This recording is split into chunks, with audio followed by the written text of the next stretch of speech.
Hello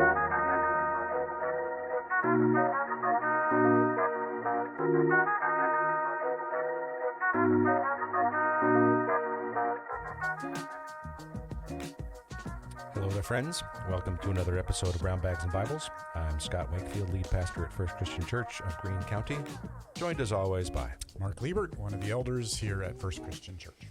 And we are on episode 2 of a book series, Brown Bags and Bibles and Books. And we're doing C.S. Lewis's Mere Christianity. Clive Staples Lewis became famous for becoming an apologist, speaking about just the generic Christianity is viable in a bunch of ways that we don't often think about, that people assume that it is not. And so he is writing this during the war and making an argument for the mere Christianity. Right, because he came from an atheistic perspective. That's why it's helpful to have him provide this writing and the talks that he did on the radio. He wasn't an insider, as it were.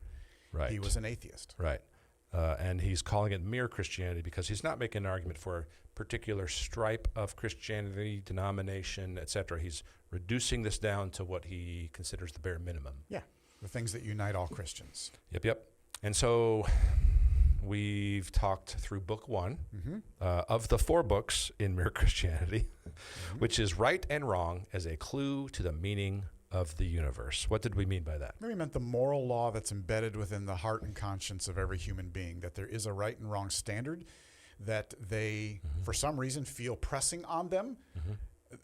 Who knows where it came from, but if every society, every person has ever felt this way, and so there must be, he argues, there's a standard then that's coming from the outside, pressing upon us.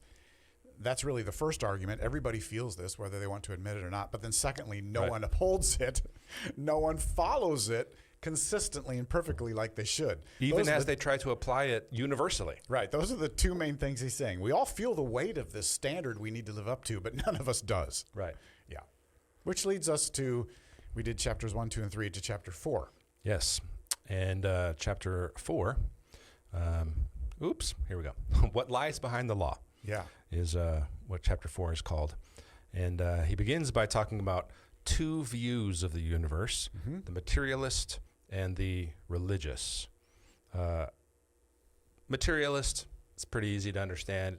In basic terms, what's meant there, space, matter, have always existed, meaning they're eternal. Now, I don't think that very many people nowadays would think that, oh, I'm a materialist. Oh, okay, so you really believe that space-time and matter has always existed. Well, no, not exactly. I just mean that we're made up of matter. Okay, well, we all believe some version of that. And whether you call them matter,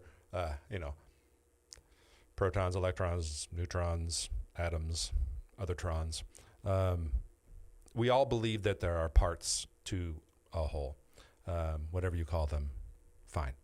Yeah. So this is a bigger distinction than I think it sounds like at first.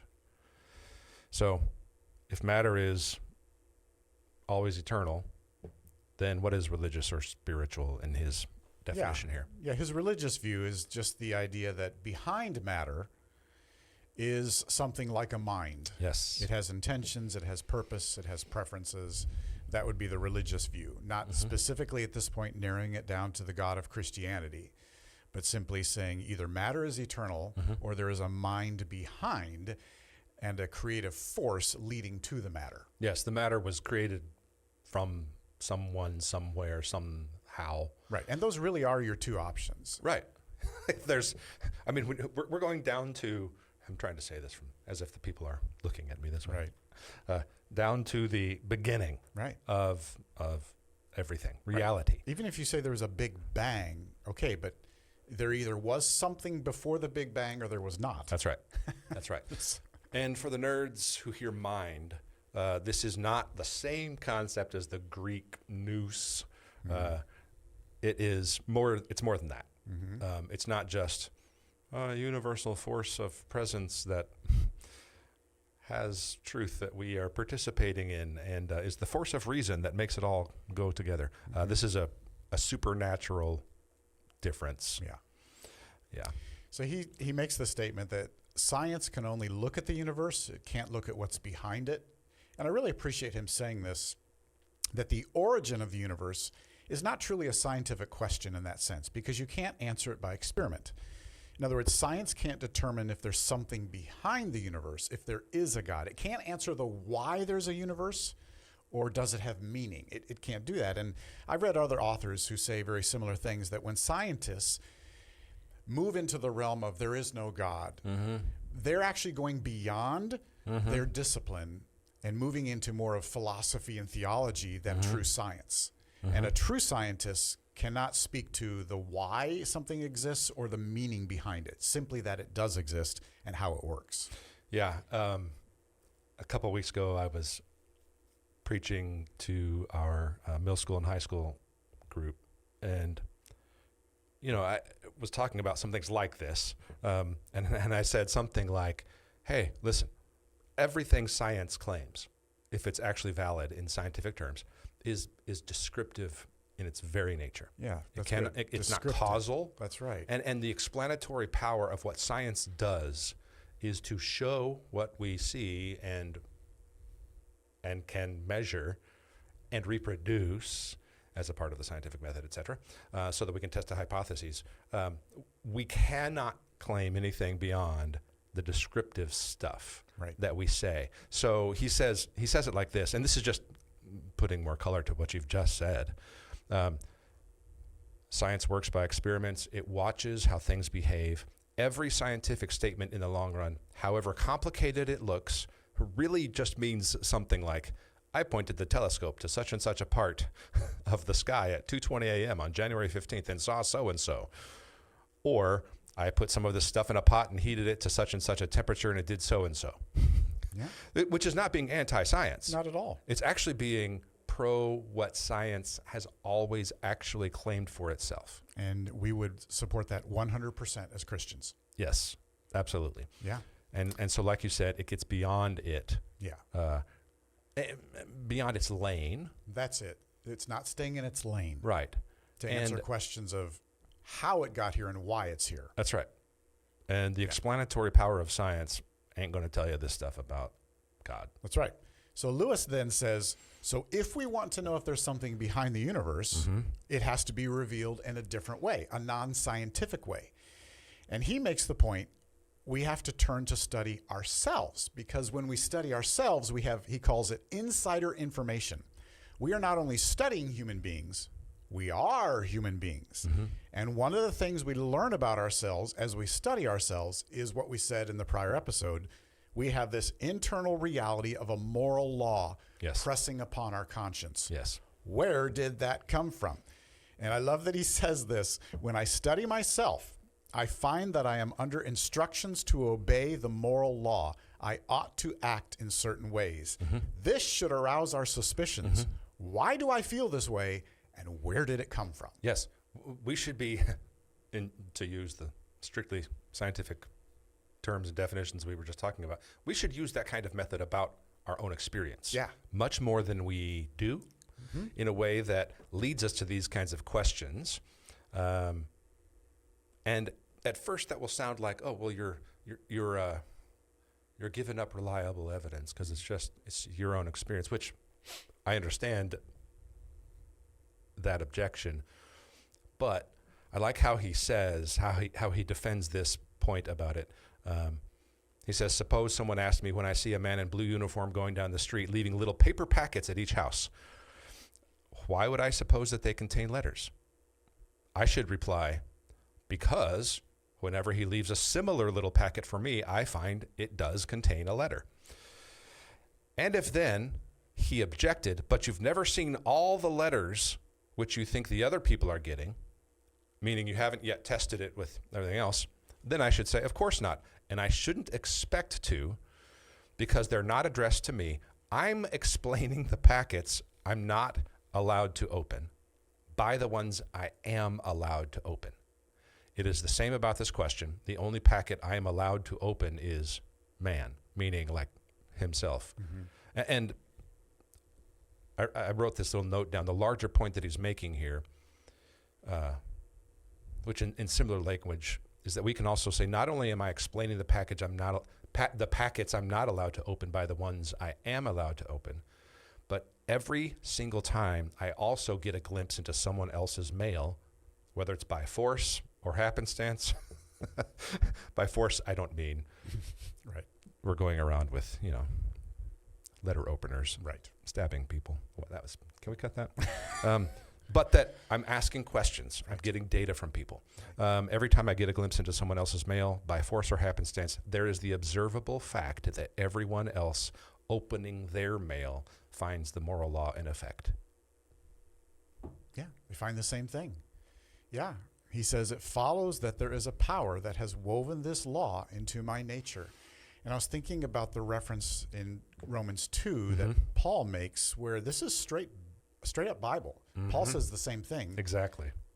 Yeah, he says in 2:14-15, for when Gentiles, which is just a word that means non-Jews, everybody other than the Jews, for when Gentiles who do not have the law, by nature do what the law requires their law to themselves, even though they do not have the law. By doing this, they show that the work of the law is written on their hearts, while their conscience also bears witness, and their conflicting thoughts accuse or even excuse them. It's the same thing Lewis was saying. Paul's saying they don't have the written law of God as to what they ought to do, but they know there's right and wrong, and they try to keep it, and they don't, at least not consistently. It's the same thing. He's saying the same thing. So he finishes this chapter by saying, by the way, this conclusion doesn't prove the truth of any one particular religion. Right. What it tells me is, and this is a quote, I do not exist on my own, that I am under a law that somebody or something wants me to behave in a certain way, unquote. That's what opening the packet of mail, which is me as a human being, that's what I find, and what everybody else finds as well. I just want to finish this chapter by saying, as Lewis has pointed out the distinction between what science can and can't do, just a reminder, no Christian should ever fear true science.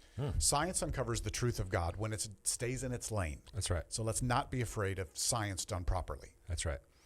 Yeah, and we could make some distinctions to clear some of the fog on issues like evolution. Sure. Okay, so what do you mean by that? Do you mean the micro processes of within a species adapting to the environment? Because I can go along with that. Sure. Or are you talking outside of the lane? Variation within species from one to the next. Are you talking about a process that is macro that goes far, far, far beyond? In fact, I would say categorically, as you've just said, outside of the lane, right? We went from what we can see and describe and understand to categorically what is unable to be. Right. And so we're making a bunch of philosophical assumptions about this data and applying it to that other data. Right. We could talk about that in tons of ways. Yeah, and maybe someday we should do an episode on things like that. Sure. I actually was looking up as a part of this. Has anyone actually ever seen an atom or a quark or and there are some who say, yeah, we can. We've taken pictures. You've not taken a picture of the thing itself, actually, because what you know as a scientist is that when an atom is doing its thing with the stuff that goes on, the movement means, and they all recognize this mathematically in physics, you are making assumptions about where it is and what it looks like and what it's doing, because the force and the energy and the heat and all that kind of stuff that's going on means it's moving in a way that you can't isolate. And at the exact moment you actually isolate it, you have taken it out of the natural environment that is immeasurable. So there are fundamental distinctions needed to be made with things like that. So I watched half a dozen little videos on, oh, sure, we've taken a picture of yada yada. I thought, here are some assumptions you've made from the description to this idea. So anyway, it is a much bigger deal than I think most folks understand, that they've taken at far beyond what they should in our modern society. The idea that science is something that has explanatory power that it actually doesn't, in ways that mean this moral law written on their hearts thing is ignored. Yeah. I think that's a lot of what's going on. Yeah, I think you're today. right. So the last chapter of book 1 starts with the subject line is, we have cause to be uneasy. We have reason to be uneasy based on everything we've said so far. And he begins by saying, well, now you're going to talk about religion. Right. Now you're talking about God and religion. Right. And he says, some people dismiss that. That's just going backwards in time. You're stopping the progress we've made as a human species to go back to mysticism and mythology and things like that. But he says, well, hang on. Progress is only possible if you're actually getting closer to your goal. If you're ever traveling on the wrong road or on the right road but going the wrong way, progress is not continuing. Progress is turning around, going back to where you should have been headed. So he says, if we want to understand what the character of this God, this mind is like, the best way is to pay attention to what the internal moral law tells us to do and not to do.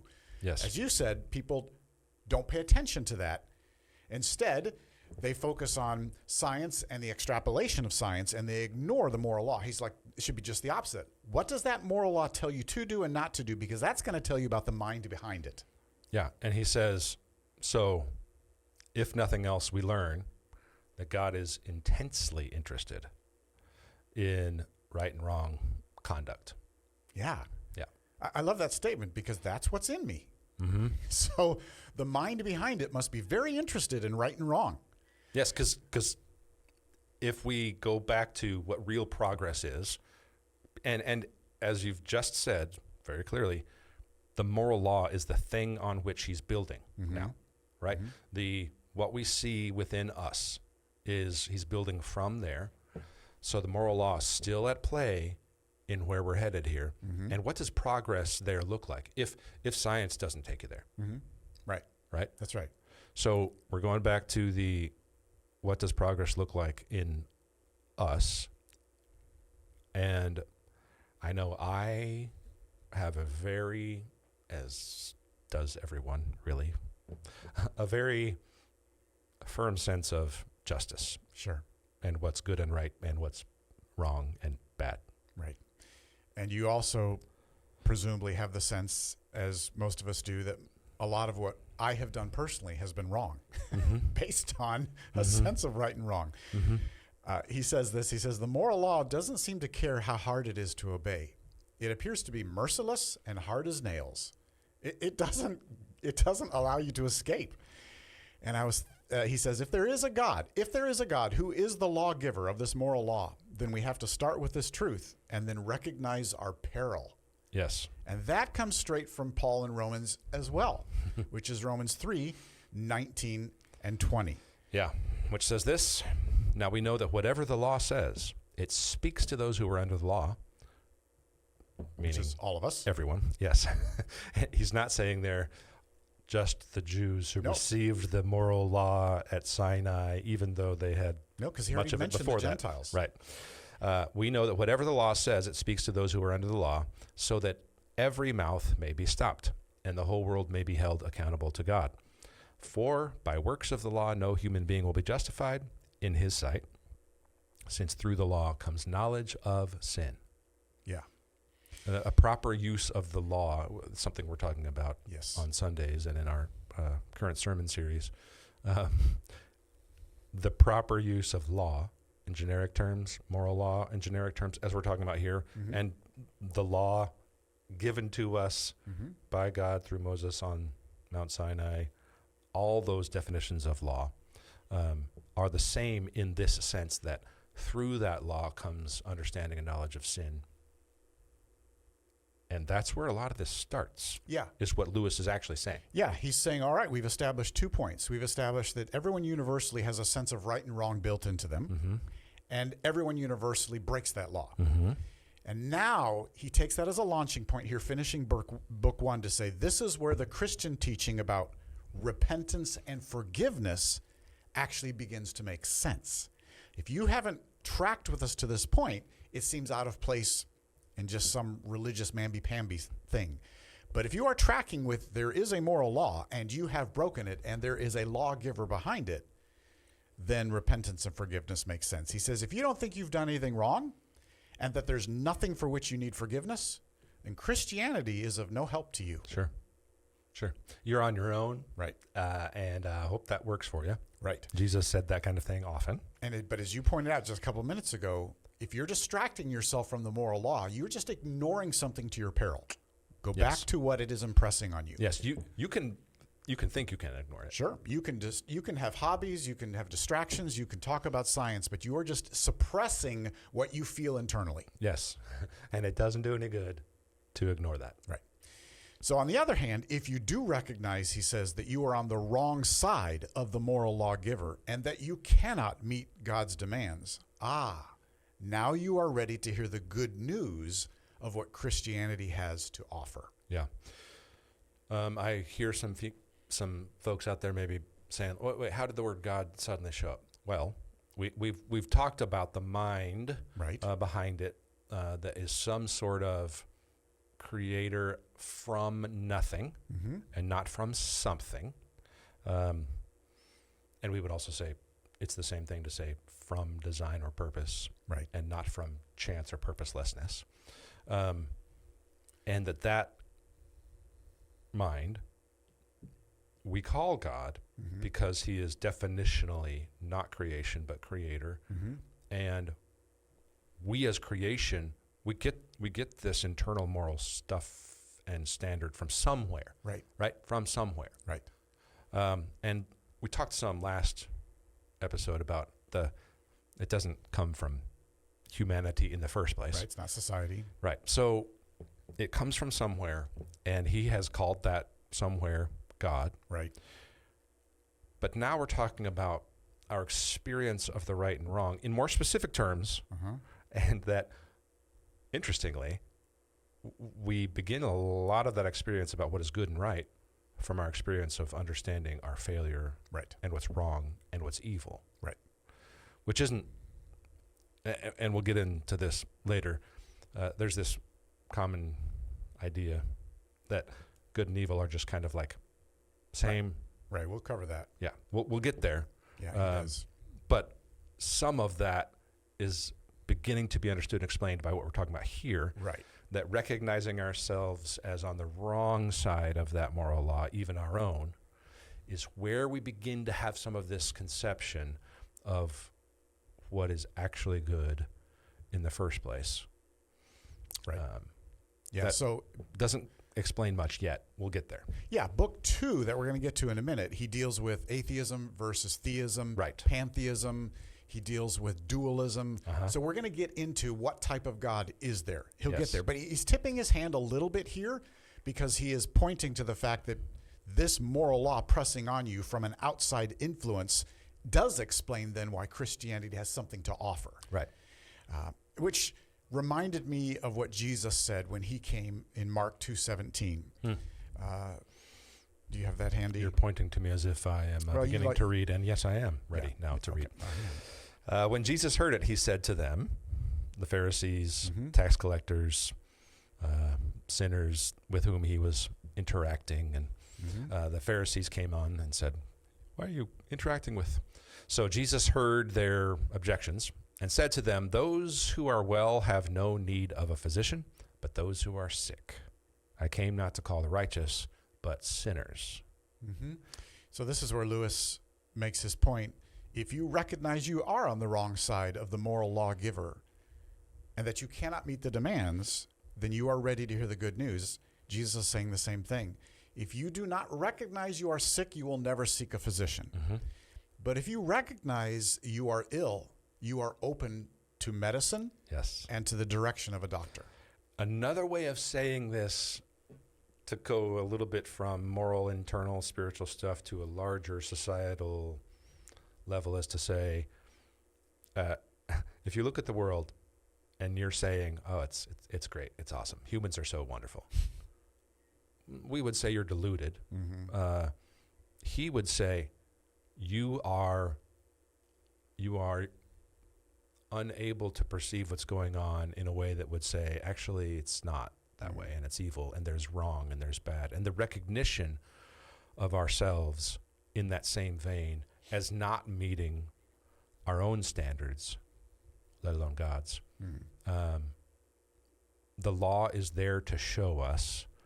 The rules are there to show us. The moral law within us of right and wrong is to show us that rightness isn't how the world works in terms of today's functioning out there apart from God. Yeah. But that it is an actually fallen world in those kinds of ways. Yeah. So one of his last statements in this chapter is this is the message of Christianity that offers a solution to this problem. Mm-hmm. God became a man to save us from his judgment of our law breaking. And again, we'll talk about why we believe in this personal God.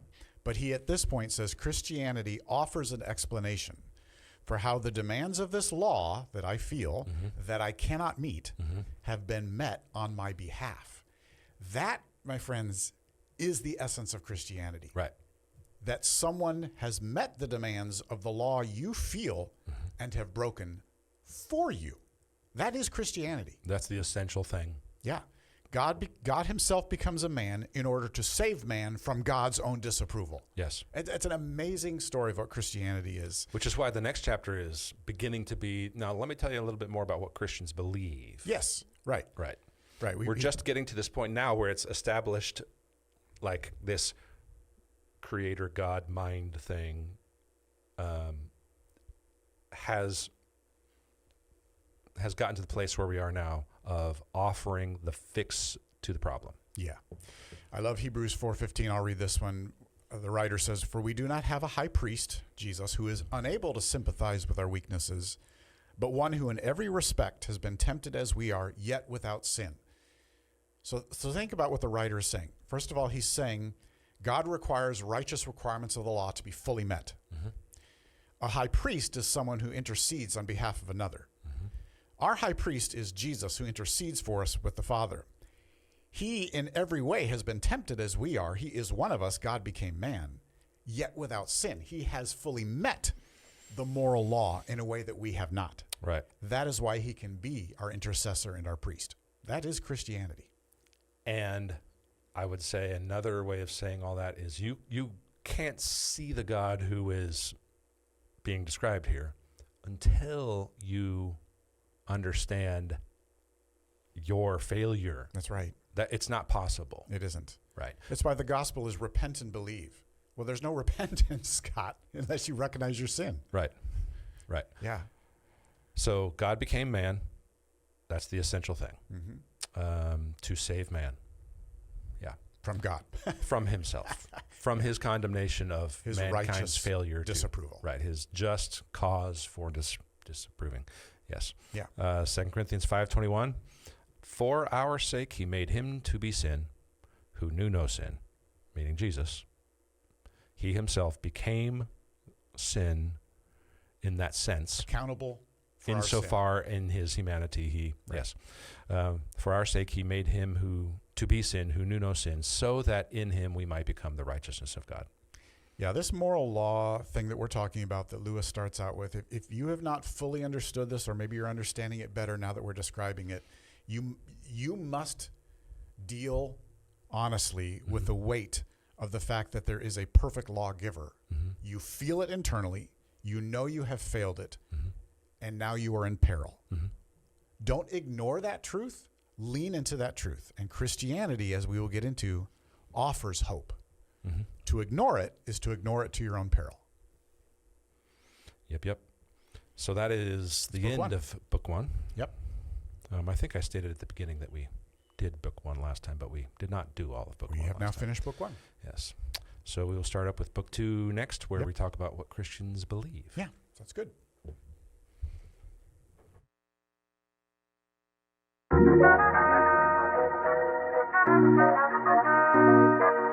Thank you.